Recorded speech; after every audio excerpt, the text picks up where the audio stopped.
In a past life, I lifted the mask from the Proton's face in the southern Xinjiang and accidentally uncovered his love-forbidden enchantment. He was compelled to marry me, but after we married, I learned that the person he adored was my closest female friend in my family circle that day.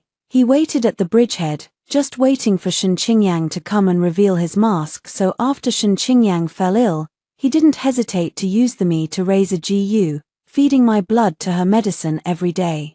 The person I was supposed to marry was Yang Yang, but you snatched off my mask first. This is what you owe her. I remember these hurtful words for a lifetime, so I've been given another shot at life. Gu Mingyuan, swept by the crowded crowd, fell into my arms, and I made space for him in his astonished gaze. I pushed Shen Qingyang to the front of him. Returning to the Shangyuan festival of my past life, I travel with you, esteemed ladies, amid the dazzling light and shadow at the bridge head. The little monk Gu Mingyuan from the southern border waits anxiously for someone. The boy in the, wearing silver accessories, the azura mask on his face drew a lot of attention. After seeing me, his gaze was dark and suddenly paused. Even my breathing couldn't help but stall for a moment in this life.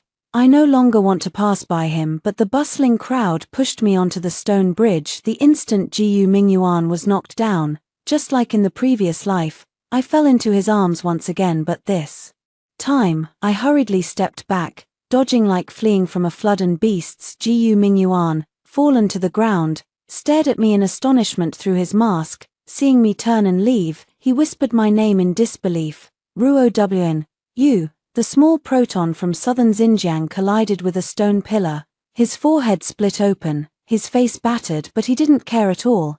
The blood made this face look more demonic and somber. A pair of reddened eyes fixed hard on my direction. I gave way, pulled over my close female friend Shen Qingyang beside me, and pushed her in front of him. Yang Yang, you go take care of him. Shen Qingyang froze for a moment, and after seeing his face covered with blood, she hurriedly helped him up. She took out her own handkerchief to wipe away the blood on his face. Your Highness, the injury on your face is deep. We need to remove your mask for examination, she spoke, extending her hand, anxious to lift the mask covering Gu Mingyuan's face, different from the last life. Gu Mingyuan did not stop at all. His gaze still followed me vaguely and darkly. He urgently spoke to Shen Qingyang. Shen Qingyang pulled him back again. I didn't look any longer, turned and walked away with the crowd. This time, I didn't wedge myself between him and Shen Qingyang. He could have his heart's desire, right? In a past life, Gu Mingyuan fell into my arms, his face also cut. In a moment of desperation, I peeled off the mask from his face. Under the dim lights of the entire city, the look in his eyes for me changed from astonishment to panic, and finally to an irresistible love. After he stood up straight, he forcefully averted his gaze, his face pale. He looked at Shen Qingyang beside me with a blank expression. At that time, I did not know that a lover's curse had been planted on the mask. In southern Xinjiang, the rules require the men and young men after they are crowned to wear such masks until being plucked by the one she loves. The man would then be controlled by the lover's charm, forever devoted wholeheartedly to the beloved. If in my past life I had been a bit wiser and understood the look in his eyes that he directed at Shen Qingyang, I wouldn't have ended up as a puppet of the charm too. Behind, there are footsteps of the pursuer. I was surprised and quickened my steps, not daring to look back. With the lessons from a past life, I would never dare to provoke him again. After marrying Gu Mingyuan, he hardly shared a bed with me. Even when he came close to me, the poisons in his body would gnaw at him, making him unable to resist wanting to get close to me, but he still endured it. Later I understood that he was keeping himself pure for the one he loved.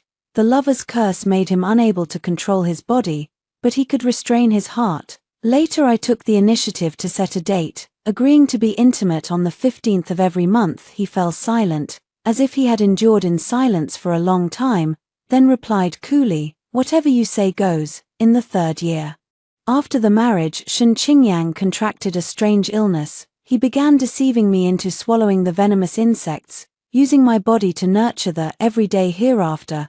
It hurts to death. Gu Mingyuan locks me in a dark room where there is no light, forbids me to go out, and prevents me from seeing anyone, including my parents. And that's not enough. Every day he arrives on time and personally bleeds me. That kind of pain, day after day, thick, layered scars grew on the wrist. In the end, I went crazy first, then regretted it. I no longer cooperated with him to drain blood. Crushed, I cried, holding a dagger to my throat, intending to part from him. Seeing the mess all over the floor, Gu Mingyuan stood frozen in place. His fingertips under the dark-colored sleeve trembled softly, then were suddenly clenched tightly by him. His cool, beautiful eyes meet mine. If you hadn't taken off my mask first, how could I marry you? How could I miss Yang Yang? These are only what you owe her, what you deserve. If there were another chance, I beg you to stay far away from me, and it would be best if we never meet again. Every word he spoke was like a poisoned nail hammered hard into my heart. That memory made me not even dare to recall it. Fortunately, in this lifetime, the one who uncovers his mask isn't me. I have no more relationship with him. 3. The Lantern Festival has just passed. As in a previous life, a plague appeared in the northwest. I entered the palace, bringing the prescriptions prepared by the royal physicians from my past life, and knelt before the emperor. I am willing to go to the northwest to stop the spread of the plague and share the emperor's burdens. This prescription can quell the plague and save the lives of thousands of people. On the same day, the emperor personally decreed that I should follow the army and march to the northwest together. He pointed at Song Beichen, the young general of the Song family. You protect Miss Shen and escort her all the way to the northwest. If she makes even the slightest mistake, I, Your Majesty, will ask you about it. The young general in military attire knelt before the emperor and swore with his life on the line. I, the last of my generation, would rather die 10,000 deaths than abandon her. I will certainly protect her. Stepping out of the palace, there is sparse flurries of broken snow outside. This line heads north. When I return, it might already be half a year later. Thinking back to my previous life, half a year had passed. And I had already married Gu Mingyuan, and I didn't start out in a state of mutual contempt, nor did we hate each other to the core from the beginning. Not long after removing his lover incantation, he also comes to stand guard outside the mansion every day, bringing me strange and peculiar little things unique to Nanjing. He would bring the cultivated sigils, Gu worms, to show me. I say a word, and I want to see them dance. Then he commands the Gu worms, circling around me as they flutter up and down in dance. The boy's eyes were bright with a dark, obsidian gleam, and the affection inside him clung, making my cheeks burn. He would climb the wall as well. In the night, he would play a small tune on the corner of the wall that spoke of his love to the beloved of the South Xinjiang. On the day of the wedding, Shun Qingyang came to attend my wedding. Gu Mingyuan's face turned pale as he stared at her, unable to look away for a long time. He seemed to remember everything, remembering who his beloved actually was. Since that day, Gu Mingyuan has grown colder toward me day by day, until I was tormented by Gu worms to the point of exhaustion, coughing up blood and dying in his arms. When I came to my senses again, an oiled paper umbrella shielded above my head, helping me ward off all the wind and snow. I looked aside in astonishment. Song Beichen tilted the umbrella toward me. On his armored shoulder, a light dusting of snow settled. General Song, I'm fine, you don't need to see me off. A bend curved his brows and eyes, his murderous edge fading, revealing a pair of sharp tiger fangs. Your Majesty, let me stay by your side at every step to protect you. How could I dare disobey the decree? Miss Shen, from now on my life shall be yours. He escorted me back to the gate of the residence and tucked the oiled paper umbrella into my hand. In 3 days, I will lead troops to the northwest. The northwest is cold and icy. Your daughter is frail. Remember to prepare well. And bring more warm clothes. For I was momentarily stunned, then forced a smile at him and nodded. Thank you for the trouble, General Song. When I was on my way back, a gust of wind reddened my nose from the cold, and my eye sockets pained from the chill. I unexpectedly thought of my previous life. After we got married, Gu Mingyuan seemed to have become a different person, very restrained, keeping his distance from me, and he hardly spoke to me. No matter where I went, he never asked about it. There was a time when I was sick for a long while, and he did not appear at all, only when his face turned pale and he returned, looking worn and exhausted. Did he hastily give me some medicine? The servant let slip a word, and I learned that during the days I was ill, Shen Qingyang was also sick. Jiyu Mingyuan stayed by her side, and I could never be more important than his true beloved. After I pack the belongings to take to the northwest, it will already be the last day. Jiyu Mingyuan and I will not have another chance to meet as childhood confidants, close friends of the heart. Shen Qingyang arranged a farewell banquet for me. I didn't want to go in the first place. Shen Qingyang held me tight. The plague is spreading in the northwest, so dangerous. When you set off, you don't know when you'll be back. All the words I wanted to refuse were stuck in my throat. My heart softened as well. Actually, in my previous life I also held resentment, but I don't know whom I should hate in the end. After thinking it through, I realize I stole what belonged to her in marriage. If back then I hadn't removed Jiyu Mingyuan's mask, they would have already become a devoted couple, and I wouldn't have fallen into being a puppet of the Jiyu. I hate Jiyu Mingyuan, I hate myself. I slowly raised my hand and held her tightly, as if those obsessions had finally turned into wisps of smoke. Qingyang, I have returned him to you in this life. You must be joyful every year. She paused. If you say something late, why can't I understand it? I smiled a little. It's okay that she can't understand right now. Sooner or later she will understand. 5 At the banquet, I indulged myself for once and drank a lot of alcohol. It was as if all the suppressed feelings from the past 3 years were being vented. I didn't expect to see Jiyu Mingyuan here. His outfit from the southern border, silver earrings at the tips of his ears swaying, could be seen from far away in the crowd. After coming back, I deliberately hid from him. Avoided any chance to meet him. I instinctively, fearfully, lowered my head. I asked Shen Qingyang beside me, wasn't this my farewell banquet? How did he also come? Shen Qingyang blushed a little, holding my hand. She whispered softly, the last time he bumped his face, I took him to the clinic and even covered the medical expenses. Later we kept in touch.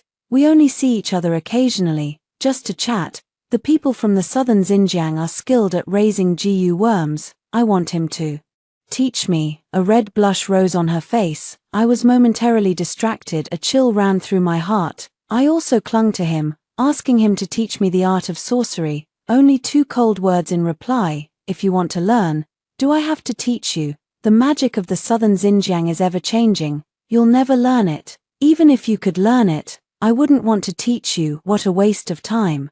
So people are different from each other. He just doesn't want to pour time and patience into me. Fortunately in this life, Jiyu Mingyuan and I aren't even considered to know each other. Shen Qingyang thinks I don't like there being irrelevant people at the banquet, and is still explaining to me, he was invited by me. It's all my fault. I was just casually mentioning it. You're going to the northwest. I should see you off. He suddenly suggested wanting to come to the banquet, and I didn't have the heart to refuse. Goodbye to Jiyu Mingyuan. I thought I would have some special reaction, but I just answered with a light, indifferent nod. Jiyu Mingyuan came over to toast me farewell.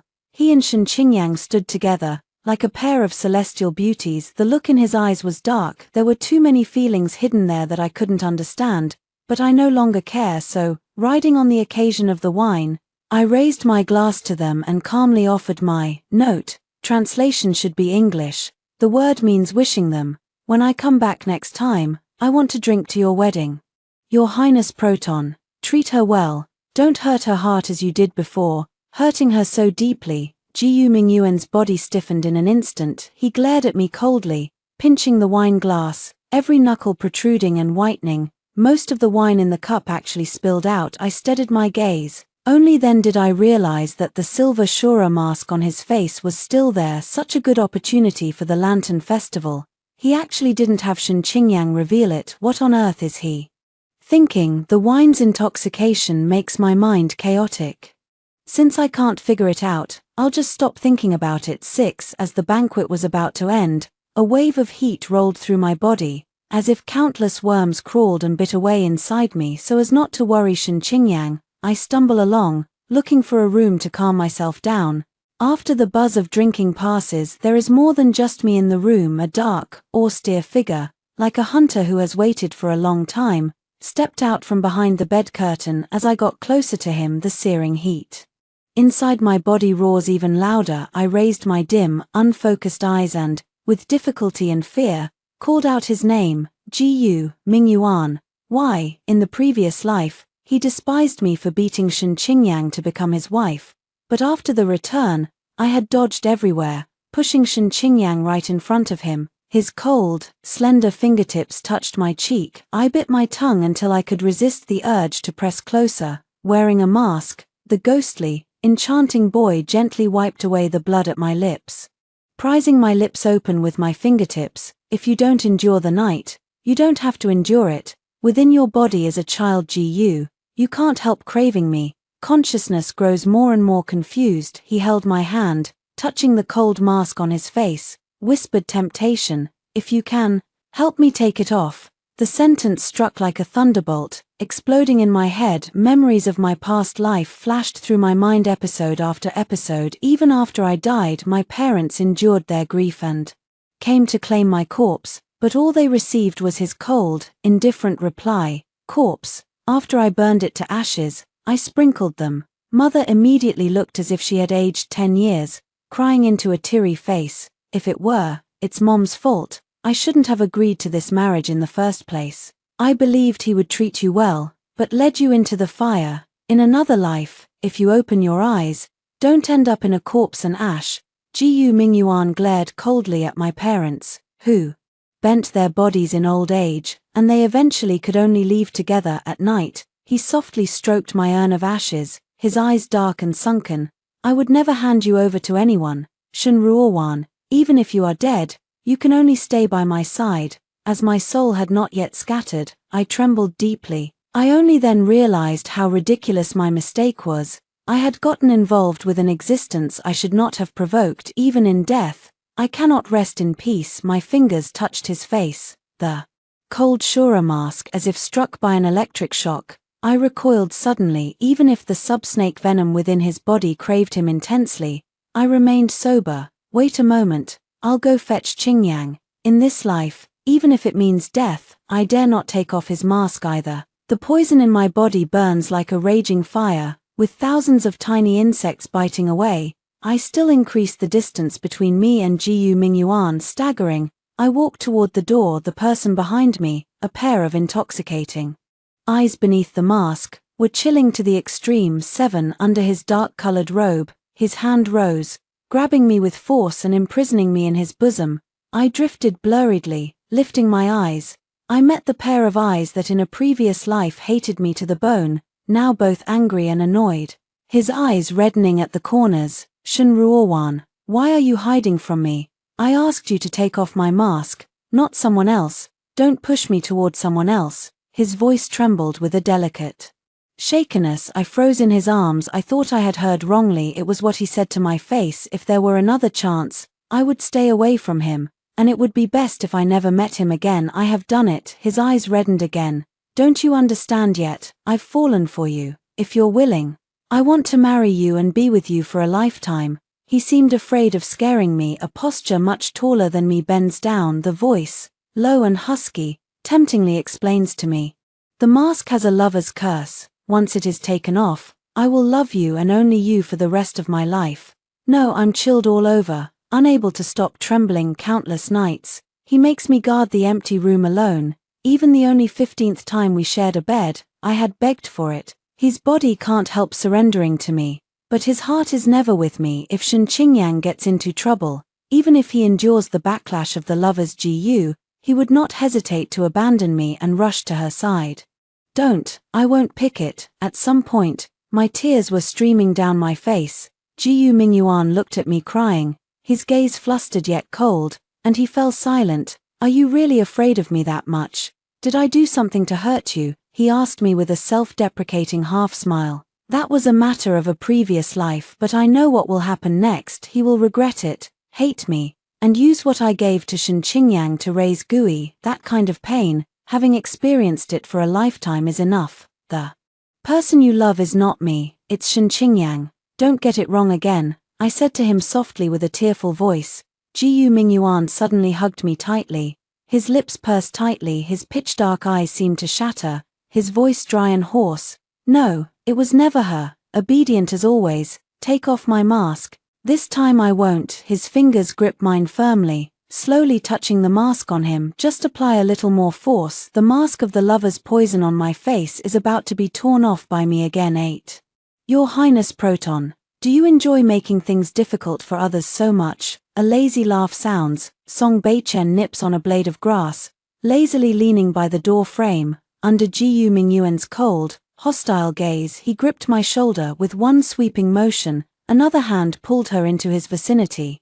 "Protons have offended someone. I am ordered to protect her safety. Before the Northwest Plague is relieved, young Miss Shun must not have any misstep." He pulled me along all the way and out of the tavern. I supported myself all the way. The GU insects inside my body activated and I could no longer hold on, collapsing to the ground. Before fainting, someone caught me a step faster. I woke up again. I got on the carriage heading north. There was another person in the carriage, dressed in armor, sitting quietly beside me. Only after realizing I had woken up did he open his eyes. As I regained consciousness, the GU insects inside my body also revived, a burning, tingly sensation intertwined within my body. If it were someone else, I wouldn't be able to endure it even for a moment, but I have been locked in a forbidden chamber by Jiu Mingyuan and served as a practitioner of Jiu cultivation for a year.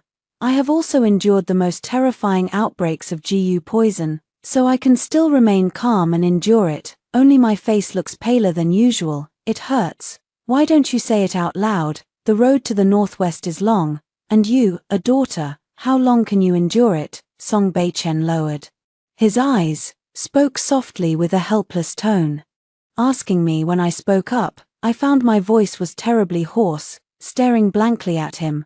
"Little General, are you willing to help me dispel the curse? I've basically seen all the poisonous insects that Jiu Mingyuan raises. This is a mandarin duck insect. If I don't find him, then I'll have to find another man to temporarily suppress it." The upright young general of the Song family, his ears reddened completely as if carved from jade. "Of course, no, I'm not like that loss of innocence Proton from the southern border. I, General, won't take advantage of others." He pulled out a pill he carried on him. He averted his gaze uncomfortably. "You eat it, it can suppress the GU poison in your body." After glancing at it twice, I took it from his palm and said, "Thank you, Little General.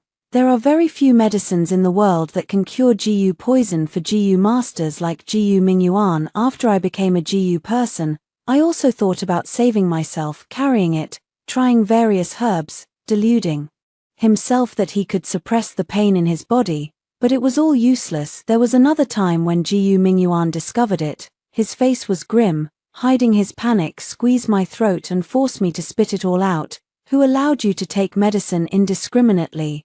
Do you know that some medicines can clash with the within you?" He frowned, his tone cold and abrupt. I sobbed with tearful eyes. Even the palms were reddened by my own fingertips pressing into them. "I know it. After taking those medicines, it affected the blood bugs inside my body, so I can't bleed to treat Shen Qingyan's illness. The person he cares about has never been me." 9. Why are you thanking me? I promised the Emperor that I would take good care of you, he said lightly. The pills he gave me should be a secret medicine of the Song family, rare in the world, originally meant to save his life. Song Beichen handed it to me. After arriving in the northern land, Song Beichen, for the sake of conveniently protecting me, lived next to me in the previous life. After I married Jiu Mingyuan, we stayed in the royal capital. They did not come to the north. Only after coming here did I realize the plague was worse than I imagined. More than half of the infected people cough up blood. After arriving here, the old grudges between Jiu Mingyuan and me had long been thrown to the back of my mind. Busy every day, feet not touching the ground according to the prescription. Seek herbs that can cure the plague. There are several kinds of herbs, but the city has already run out of them. It was Song Beichen who accompanied me into the mountains to search. There was a thick fog in the mountains once. I slipped and fell down the slope. The Song Beichen in front of me didn't hesitate and jumped down as well. I twisted my ankle and couldn't move. He took off the cloak from his shoulders and covered me with it, carrying me across the mountain path all night. I couldn't move, pressed against his shoulder. His shoulders were broad and steady, and beneath the military uniform his body gave off a warmth hotter than that of an ordinary person.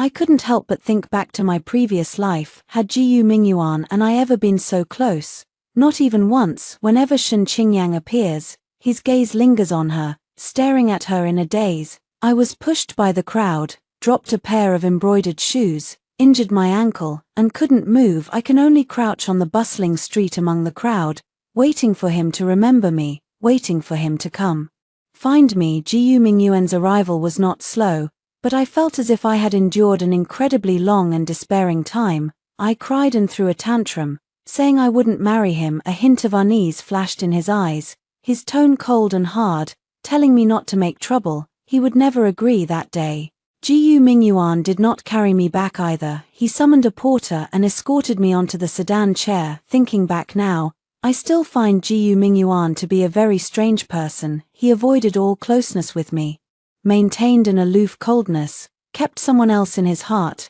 and refused to divorce me. I lay on Song Baichen's shoulder, half asleep, barely managing to talk to him. Little General can choose not to jump down, and can wait until dawn to find someone to save me. I think if it were Jiu Mingyuan instead, even if we are already husband and wife, he would still drop me. Don't talk nonsense. In the night, his voice was as soft as a guitar string. How could I possibly leave you alone in the mountains? Facing the pitch-black mountains by yourself, how frightened would you be? He cleared his throat, as if concealing something. I promised the emperor that I would surely protect your safety. The imperial edict cannot be violated.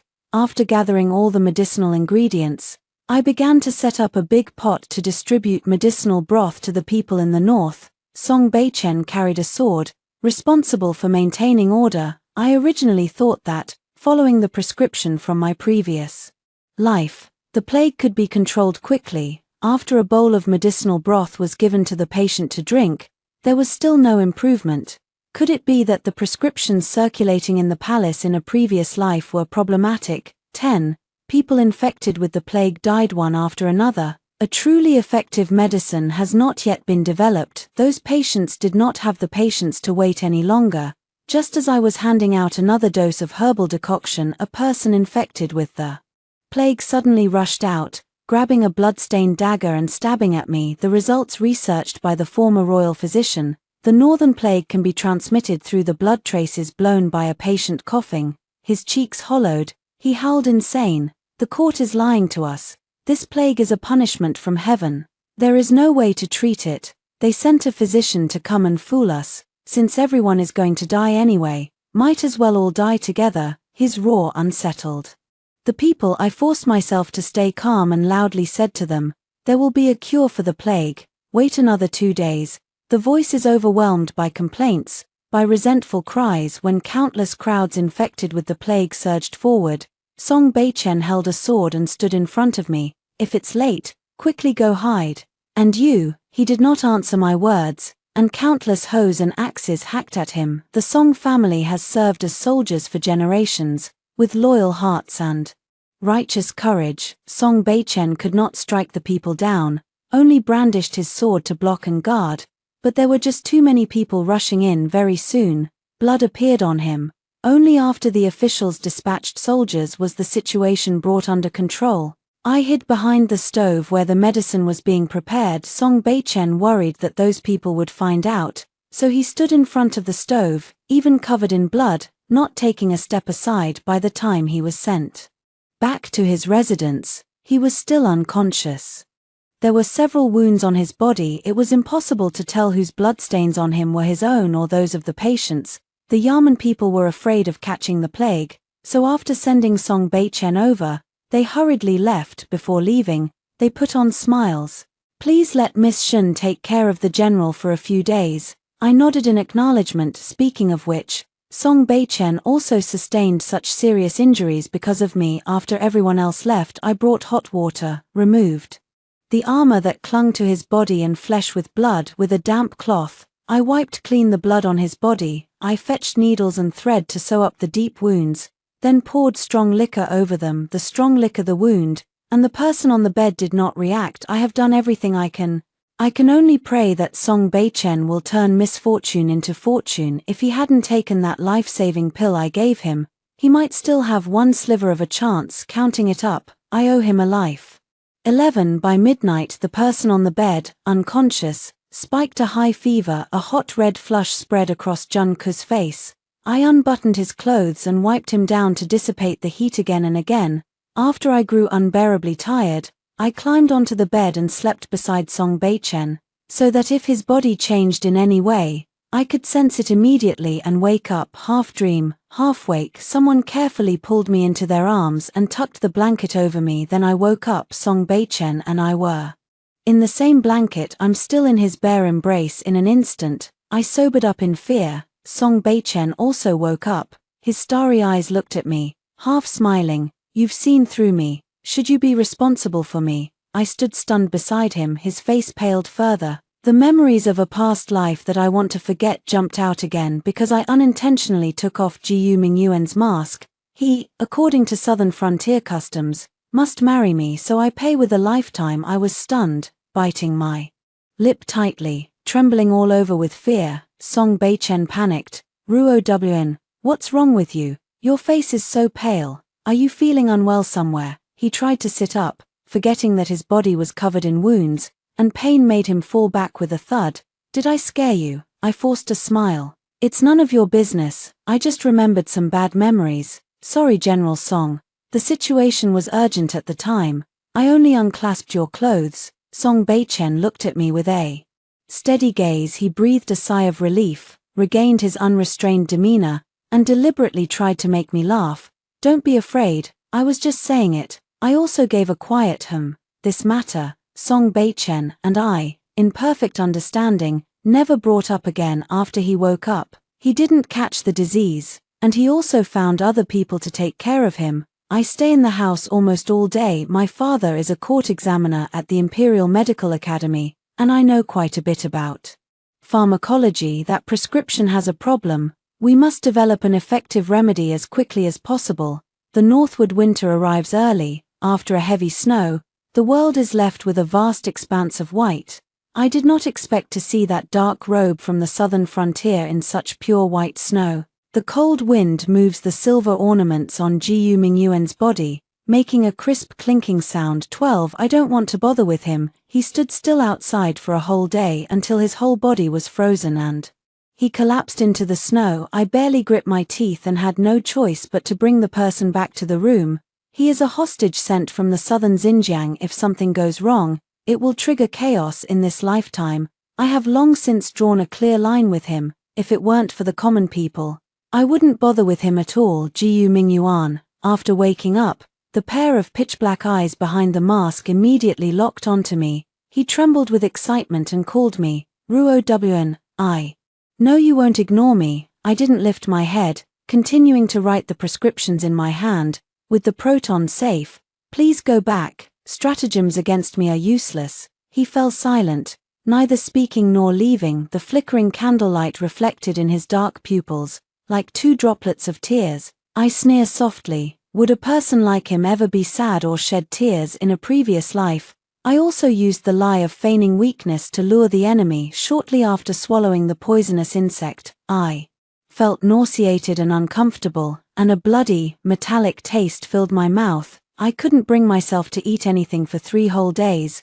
I was so hungry I felt like I was on the verge of death. I thought I could soften him, even just a little. Unfortunately, I couldn't. He forcibly fed me ginseng soup, keeping me alive. Jiyu Mingyuan, I can divorce, return the position to Xinqiang. Let me go. 3 years of married life gradually wore down my expectations of him. His gaze wandered, coldly fixed on my pale, gaunt face. The heartbreak in his eyes flashed for an instant, vanishing almost like a illusion. My plea was met with an even thinner, cooler voice. Let you go, Yang Yang. What about you? Where am I going to find the second shaman who can treat her illness for you? Those bugs, you must eat them. Whether you like it or not. I went crazy, cursing him, telling him I hated him. Curse him to die a bad death. His face, so excessively beautiful, only shows a shallow, ironic smile. Shen Ruowan, who let your greatest mistake in this life be meeting me and taking off my mask? So even if we hate each other, we can only be bound together. Jiyu Mingyuan weakly coughs, picking up the prescription sheet I dropped on the ground. After he understood what I was doing, he whispered a plea. Please don't drive me away, let me be your medicine man. 13. Those who bring samples for testing should not be given for nothing. I cooked bowl after bowl of medicine soup whose efficacy was unknown. Bitter and unpalatable, watching him drink it with a cold gaze. Just as in the previous life, he treated me as a puppet master would toward him. There was no sympathy or pity at all. Several times, the medicine backfired, and he kept vomiting, blood spitting out. I carried another bowl of medicinal soup and placed it before him. Still drinking. I don't keep useless people here. If you don't drink, get out and go back. His lips turned purple, his eyelashes trembling as he begged me. I won't leave, I can keep drinking. I tried Gu Mingyuan for medicine. Gradually, the pharmacology was understood, and a treatment recipe for the plague was prepared. After dispatching people away, Gu Mingyuan's body was filled with too many medicinal materials and toxins. The whole person's breath was weak, and he fainted between chairs. The correct prescription soon took effect. The plague has been alleviated, and many patients are gradually recovering, but Gu Mingyuan still hasn't woken up. On the slender, pale neck, veins glow with an abnormal purple. Like the strange flowers and vines of the southern border. I have no intention of saving him. It's fine that he dies here. He owes me to begin with. I didn't ask him to come to be a medic, did I? The northern city held a celebration banquet. The lively fireworks bloomed on the white snow. With the plague gone and my wounds healed, Song Beichen and I should be returning as well. The banquet ended, and Song Beichen found me. He smiled and congratulated me. Miss Shun, a healer with a benevolent heart and superb skills. This northern land epidemic was all thanks to you. I laughed and toasted him with wine. Song Beichen, who was a little drunk, finally mentioned Gu Mingyuan. I heard the crown prince of the southern frontier came to find you.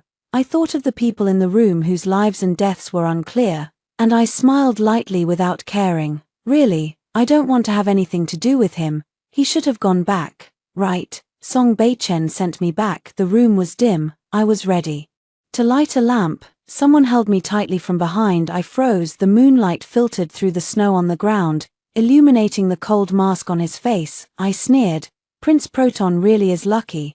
Does the taste of medicine feel good? He breathed softly in my ear, weak and hoarse. He spoke. It's been so long. Can you stop hating me now, Ruowan? Would you take off the mask from my face? Please, whatever revenge you want from now on, I will let you have it. No good. I broke free from his embrace. Not good at all. The voice was calm to the point of cruelty.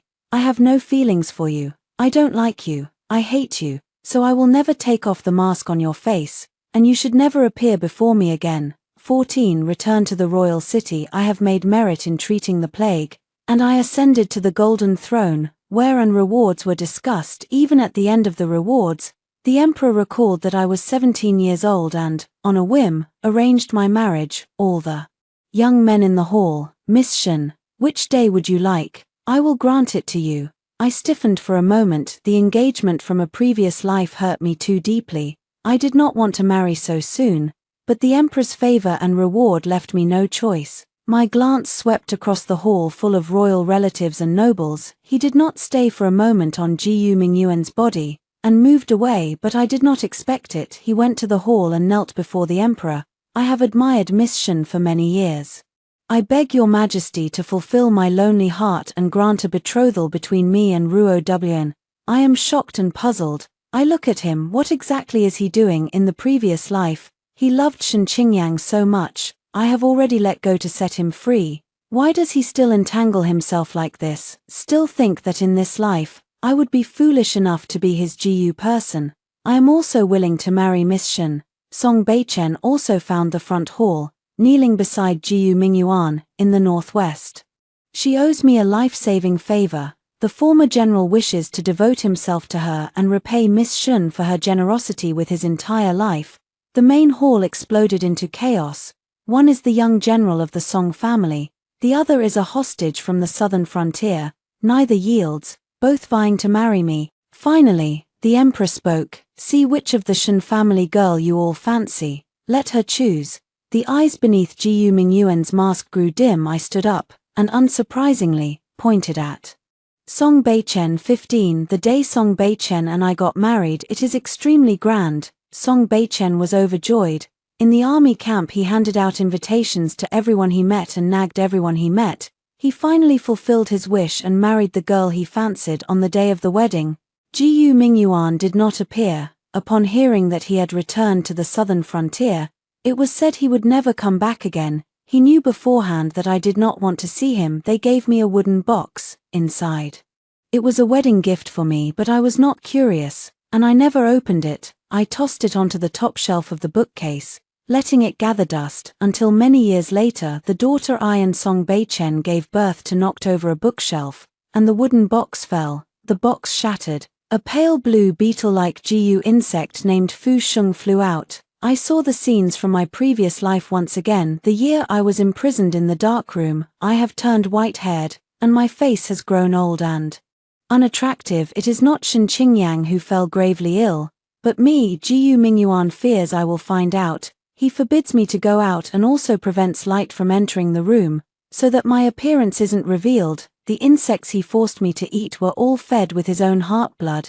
I smashed everything in the room and slept with tears in my eyes. It was only after that he stepped out from the shadows, sat by the edge of the bed, and gently wiped the tears from my face. His eyes flickered with light, watching my unattractive appearance in silence with gentleness. In the scenes from the past life, people from the southern frontier found him, and only then did I learn that Shen Qingyang was chosen as his fiancé for the southern frontier. Lover Gu will feed on the life of the other. The closer they are, the more intensely it drains. Even though he restrained himself from getting close to me, I still fell ill. He considered shifting the lover Gu onto Shen Qingyang, so he approached Shen Qingyang.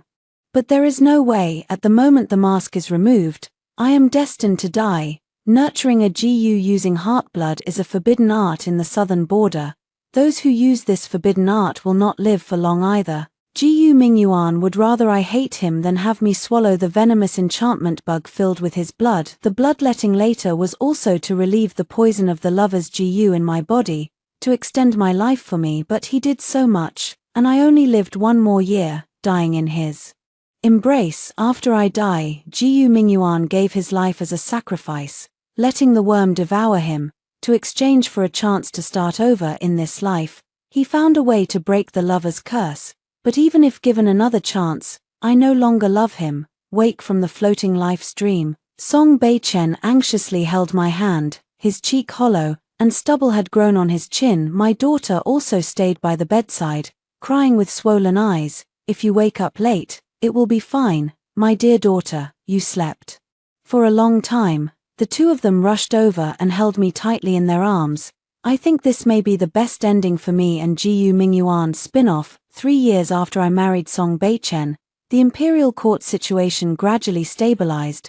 The emperor pursued diligent governance, the 4 seas were peaceful, and there was no war at the borders. Song Beichen relinquished his military power and spent every day in the mansion with me, either because I found him bothersome or because he found me dull. In the courtyard, there was a loquat tree he moved from outside the city when we married, saying that when he grew old, he could sit under the tree and eat loquats. I told him his teeth were not good and he might not be able to bite them, and he smiled and leaned close, saying then you should taste them for me first. Our daughter Song Yuanyuan was born in an autumn. At that time osmanthus flowers filled the courtyard, their fragrance so strong it could not be dissolved. Her cry was piercing, to the extent that Song Beichen outside the delivery room froze with fear. Later he told me it sounded like a trumpet blown on a battlefield, and anyone would know she would be difficult to mess with in the future.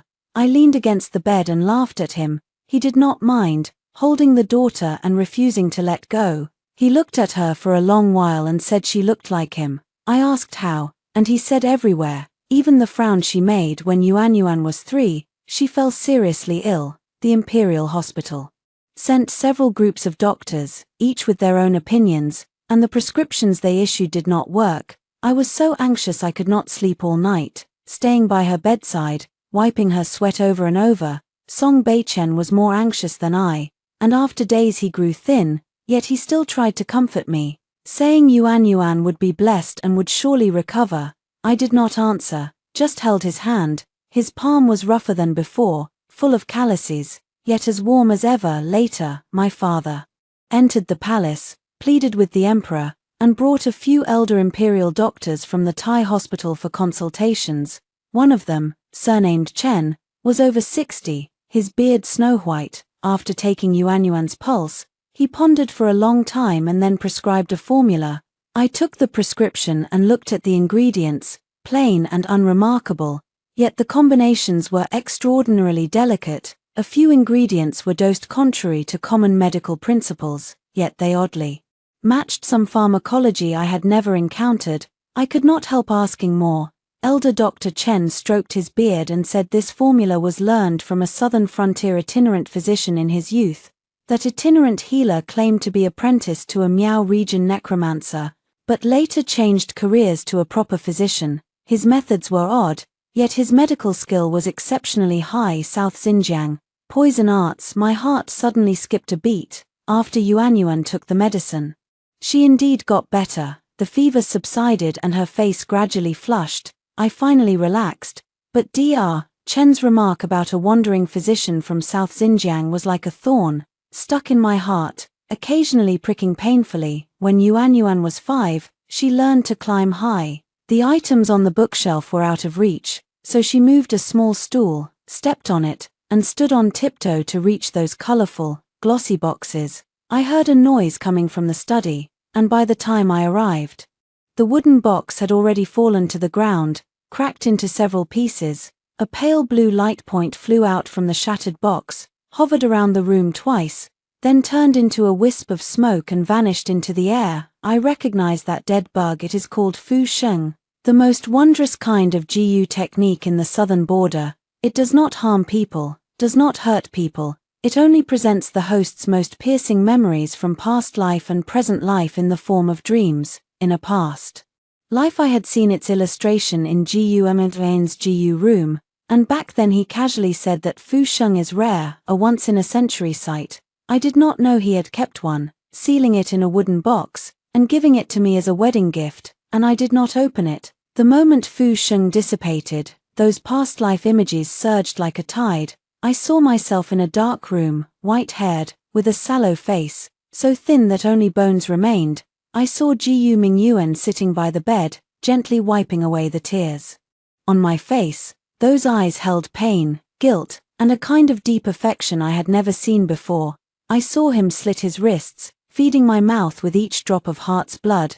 His complexion turned paler, his lips paler, yet his hands did not stop. I saw him kneeling on the altar in Miao territory, offering his life as a sacrifice, allowing the insects to gnaw at him. His body shattered piece by piece, turning into a sky full of fireflies, but the last thing he said was, "Let her start over." The dream of life is long, so long that I have watched all the mistakes and misunderstandings from my past lives unfold before me.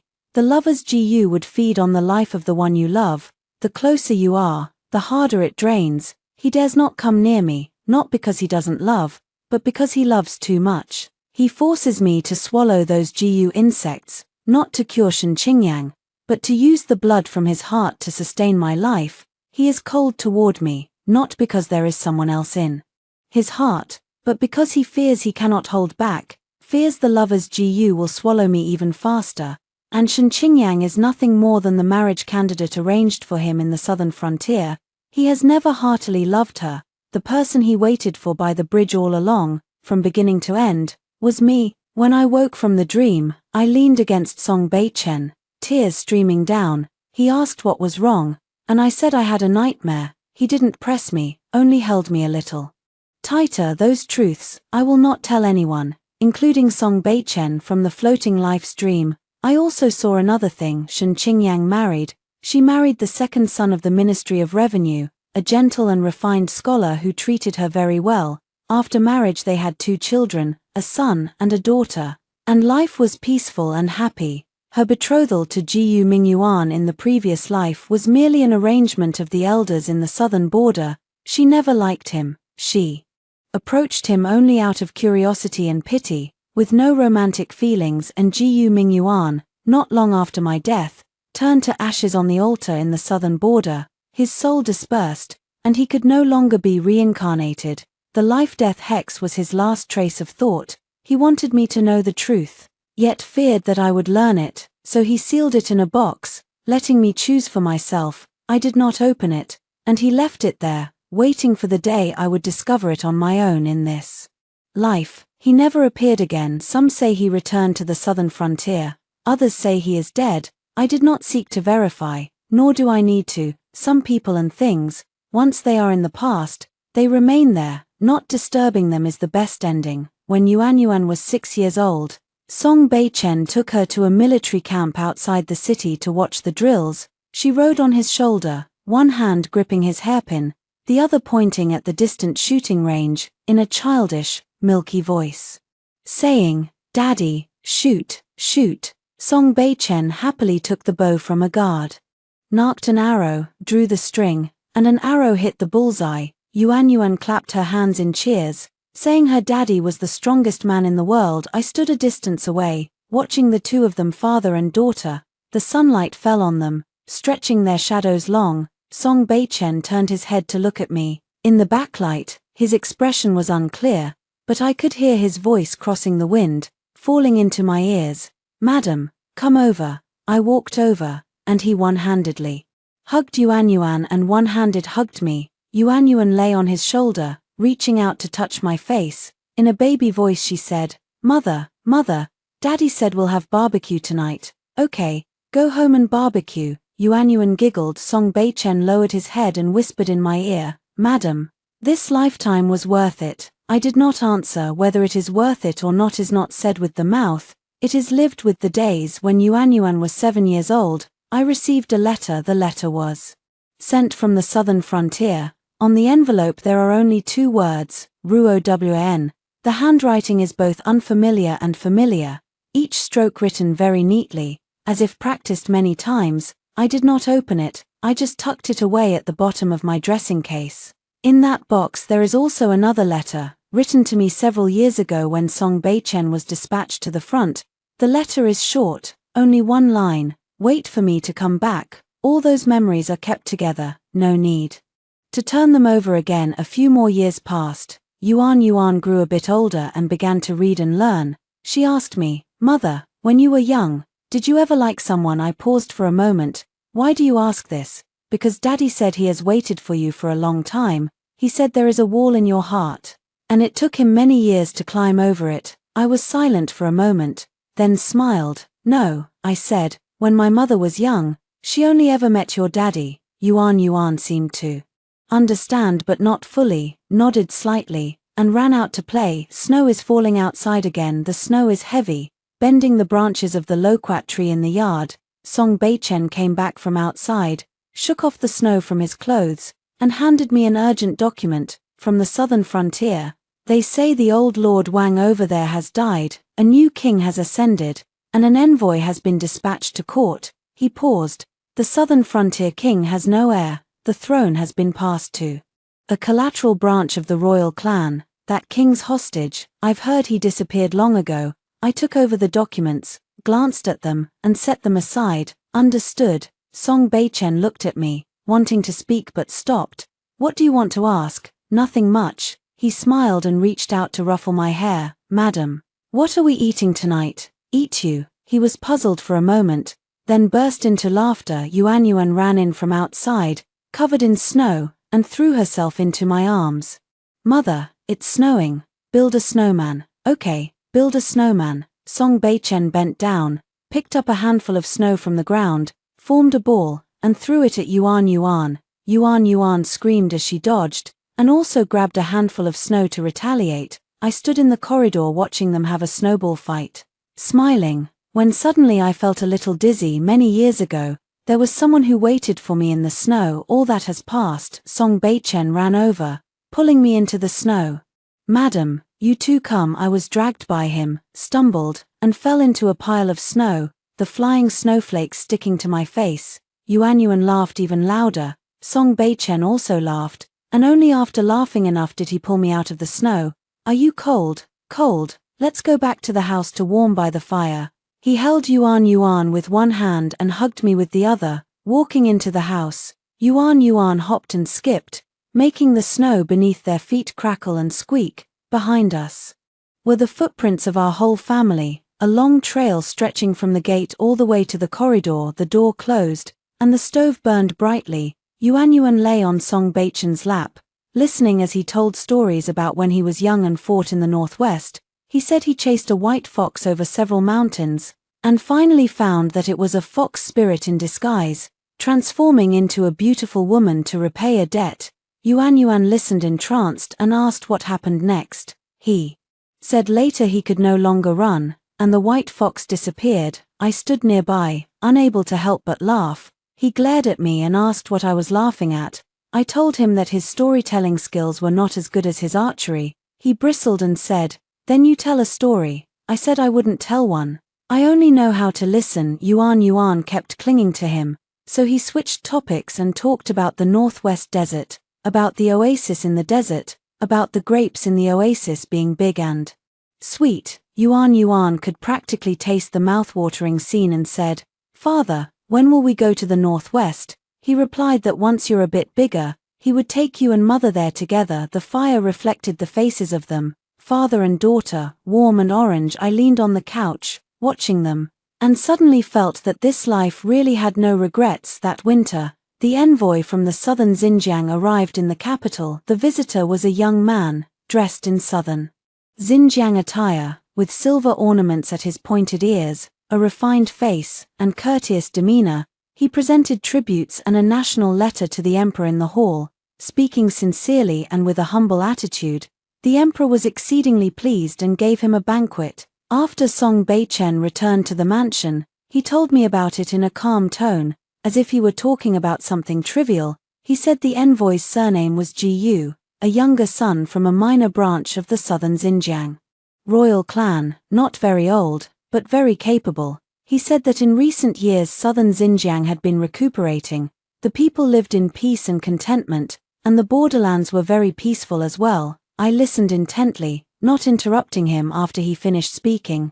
He suddenly fell into silence for a moment, then he asked me, "Madam, would you like to meet him?" I looked up at him. "Why do you ask that?" "Nothing much." He looked away. "Just think, maybe you should meet him." I remained silent for a moment. "No need." He nodded, saying nothing else that night. He unusually drank a lot. After getting drunk, he held on to me and wouldn't let go, speaking incoherently with his words. I leaned in closer and finally heard what he said.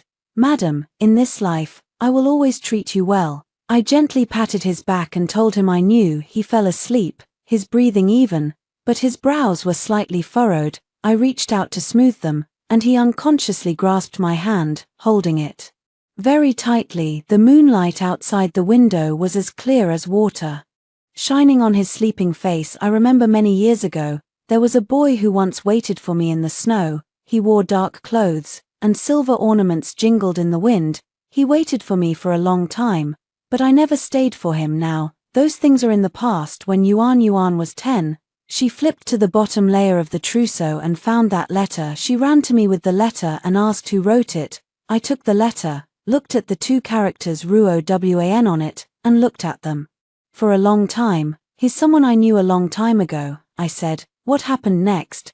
"Later he went somewhere very far away." "Did he never come back?" "No." Yuan Yuan was a little sad, saying that his family must be missing him a lot. I said perhaps. She thought for a moment, then asked, "Mother, do you miss him?" I folded the letter and put it back into the makeup box. "No," I said, "because mother already has someone she cherishes more." Yuan Yuan looked up at me and suddenly smiled. "Dad." I smiled and stroked her head. Outside the window, the loquat tree bore fruit again. Song Baichen set up a ladder under the tree and began to climb, saying he would pick a few to let Yuan Yuan taste. Yuan Yuan ran out, stood under the tree, and looked up, shouting, "Dad, be careful, don't fall." Song Baichen held onto the branches with one hand, picked fruit with the other, and turned to smile at me. That smile was clean and pure, exactly the same as when he told me in the Northwest Army camp years ago, "My life for yours is the smallest of sacrifices."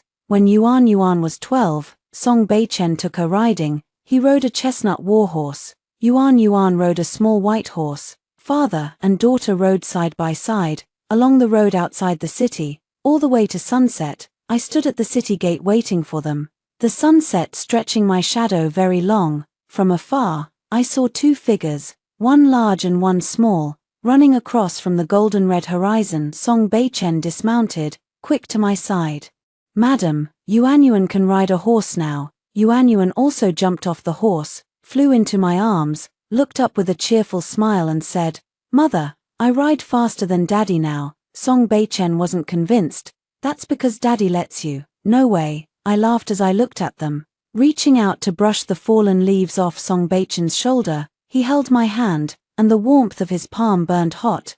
"Let's go home." "Okay." The sunset stretched our shadows very long. The three of us joined together, as if we would never be parted. That winter, an elderly woman came to the southern frontier. She wore the clothes of the southern frontier, her hair silvered, her face kind. She stood at the gates of the Song household, saying she wished to see Miss Shin. When the gatekeeper delivered the message, I was in the yard combing Yuan's hair. Yuan asked who it was. I said I didn't recognize her. I stepped out of the yard gate, and when the elderly woman saw me, her eyes filled with red. She faltered, performing a southern border courtesy, and spoke stiffly in officialese. "Miss Shin, I, the elder, am here by the order of the late ruler to deliver something." She took a silver bracelet from her sleeve and handed it to me.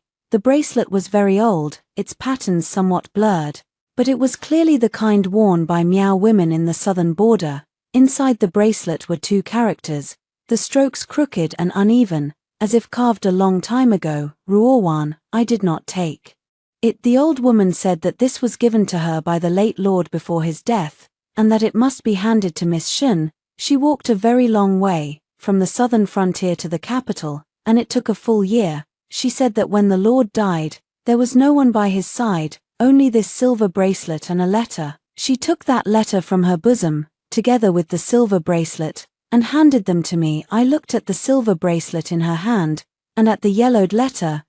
What did he say when he left? The old woman's tears finally fell. The lord of the nation, or master of the city, but literally first lord, likely a title, says, in his life, he didn't know how to love someone. By the time he knew, it was already too late. He says, if there is a next life, if there is a next life, he cannot go on. I took the silver bracelet, holding it in my palm. The silver bracelet was cold, yet the two characters engraved on it seemed to still carry warmth. I remained silent for a long time. Where is he buried? In the southern borderlands, on top of the sacred mountain. According to Miao traditions, after cremation the ashes were scattered in the sacred lake. I did not speak any more. The old woman bowed again and turned to leave. She walked very slowly, her hunched silhouette gradually blending into the twilight. Yuan ran out, tugging at my sleeve, asking who that was. I said it was someone I did not know. Yuan asked again what she wanted to ask. "You four," I said. "She sent the wrong thing." Yuan answered with a doubtful "oh," and stopped asking. That night, I sat alone in the study for a long time. The silver bangle and that letter lay on the table, the candlelight mirrored on the yellowing paper. The handwriting was somewhat blurred, but every stroke was forceful, as if carved. The letter contained only a few sentences. "If it is late, there are some things in this world that, once missed, are missed forever. I do not ask for your forgiveness, only that you understand. Back then, it wasn't that I didn't want to get close to you. I just didn't dare. By the time I understood, it was already too late. This bangle was left to me by my mother, and she said it should be for my future wife. I don't know who to give it to. After thinking it over, I suppose I'll give it to you. You don't need to wear it, just keep it for now." There is no signature at the end of the letter. I folded the letter and, together with the silver bracelet, tucked it into the deepest part of my cosmetics case. There, I also kept the home letter that Song Beichen wrote to me, and the paintings Yuan drew when she was little. Some things do not need to be taken out again. A few days later, Song Beichen asked me what that old woman who came that day wanted from you. I said, "Deliver goods." He asked, "What goods?" I said, "Not valuable." He didn't ask again. He was never the type to dig and pry. There are some things he doesn't ask about because he knows I will say it when I'm ready. If I don't speak, he pretends not to notice. Days passed day by day, and Yuan gradually grew up, reaching the age for marriage, the matchmakers in the capital nearly trampled the threshold, but Song Beichen wouldn't look at any of them. He frowned and said, "This one is too dull. That one too frivolous. That family background is too low, not worthy of our Yuan Yuan." Yuan Yuan stamped her feet in anger at her father and said that if this continued, she would be an old maid for life. Song Beichen said, "So what if you're an old maid? Your father will support you for a lifetime." Yuan Yuan ran to my side to report, "Mother, you control your husband." I smiled and patted her hand, saying, "Don't rush it. When the fate comes, it will come naturally as expected." In that autumn, Yuan Yuan accompanied me to the Emperor Ju temple to burn incense, and at the gate of the mountain pass she caught a scholar who rolled down from the steps. That scholar is a successful jinsha of the present year, surname Lin. Given name Huijin, he was cultured and fair-skinned, and when he spoke, his voice was soft and gentle, as if afraid of startling anyone. Yuan Yuan helped him up from the ground. His face reddened as he thanked her, not daring to lift his head. Yuan Yuan found him interesting, so she said a few more words. After a while, they grew acquainted. Once Song Beichen learned of it, his nose twitched and his eyes narrowed with suspicion, saying that that kid was featherlight and could not protect Yuan. Yuan, I said. Yuan Yuan was not protected by anyone, she was the one who protected others. Song Beichen grew furious, but there was nothing I could do. On the day Yuan Yuan got married, Song Beichen cried. He stood at the doorway, watching the bridal sedan leave, still standing there. I walked over, took his hand. His hand was a little cool and trembled a bit. "Are you reluctant to let go?" I asked. "Reluctant to let go," he said. "I am still here for you. I know." He lowered his head, buried his face in my shoulder hollow, his voice muffled.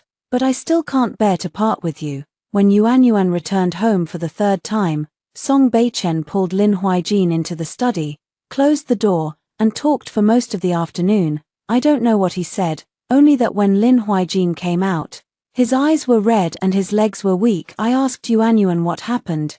Yuan Yuan said his father recited the family rules he had written, from the first to the last, word for word without a single mistake. I couldn't help but laugh. Since Yuan Yuan got married, the mansion has become much quieter. Song Beichen goes out early and returns late every day, and sometimes stays in the military camp for a full day. I don't urge him, and he doesn't hurry either. Occasionally when he comes back early, we sit in the yard and drink tea, watching the loquat tree grow taller year after year. One time he suddenly asked me, "Madam, do you regret it?" "Regret what?" "Regretting marrying me." I put down the teacup and looked at his face. Over the years he has aged a bit. There are white hairs at his temples, but those eyes are still as bright as before. "Regretful?" I asked. "Never." He laughed, a very satisfied laugh. That winter was a heavy snowfall.